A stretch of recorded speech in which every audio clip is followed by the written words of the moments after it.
ലോക കായിക മാമാങ്ക പ്രേമികൾ ലണ്ടനിലേക്ക് ഉറ്റുനോക്കിയിരിക്കെ ബഹ്റൈനിൽ കേരള കാത്തലിക് അസോസിയേഷൻ സംഘടിപ്പിച്ച ഒളിമ്പിക് സ്റ്റാമ്പ് പ്രദർശനം ശ്രദ്ധേയമായി.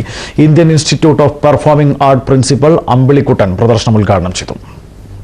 സ്റ്റാമ്പുകളും നാണയങ്ങളും പറയുന്ന ഒളിമ്പിക്സ് ചരിത്രം കുട്ടികളിലേക്കും മുതിർന്നവരിലേക്കും എത്തിക്കുക എന്ന ലക്ഷ്യത്തോടെയാണ് കേരള കാത്തലിക് അസോസിയേഷൻ ഈ പ്രദർശനം സംഘടിപ്പിച്ചത്. വിവിധ രാജ്യങ്ങൾ ഒളിമ്പിക്സ് എന്ന വിഷയവുമായി പുറത്തിറക്കിയ സ്റ്റാമ്പുകളാണ് പ്രധാനമായും പ്രദർശനത്തിൽ ഉൾപ്പെടുത്തിയിരുന്നത്. നൂറ്റാണ്ടുകളുടെ ചരിത്രം വിളിച്ചോതുന്ന മുഗൾ കാലഘട്ടത്തിലെ നാണയങ്ങളും ഏറെ പേരെ ആകർഷിച്ചു. KCA അംഗമായ സിതാര അരുൾദാസിന്റെ സ്വകാര്യ ശേഖരത്തിൽ നിന്നുള്ള സ്റ്റാമ്പുകളും നാണയങ്ങളുമാണ് പ്രദർശനത്തിൽ ഉൾപ്പെടുത്തിയത്. സ്റ്റാമ്പ് കളക്ഷൻ എനിക്ക് വളരെ പ്രിയപ്പെട്ട ഒരു ഹോബിയായിരുന്നു.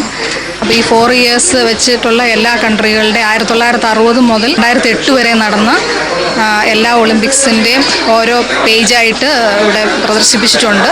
പിന്നെ ഒളിമ്പിക്സിൻ്റെ എംബ്ലത്തെ പറ്റിയിട്ട്, ഒളിമ്പിക്സ് ടോർച്ച് എന്താണ്, പിന്നെ ഒളിമ്പിക്സ് മെഡലൊക്കെ എപ്പോഴാണ് എന്താണ് അതിനെ റിസംബിൾ ചെയ്യുന്നത്, അപ്പോൾ അതിനെ പറ്റിയിട്ടുള്ള ജസ്റ്റ് ഒരു ഡീറ്റെയിൽഡ് ആയിട്ടുള്ള ഒരു ഡിസ്ക്രിപ്ഷനും കൊടുത്തിട്ടുണ്ട്. മറ്റ് സ്റ്റാമ്പ് കളക്ഷനിൽ നിന്നും ശ്രീമതി സിതാരയുടെ സ്റ്റാമ്പ് കളക്ഷൻ വ്യത്യസ്തമാകുന്നത് ഇത് ഒളിമ്പിക്സിനെ കുറിച്ചുള്ള ഒരു സ്റ്റാമ്പ് കളക്ഷനാണ്.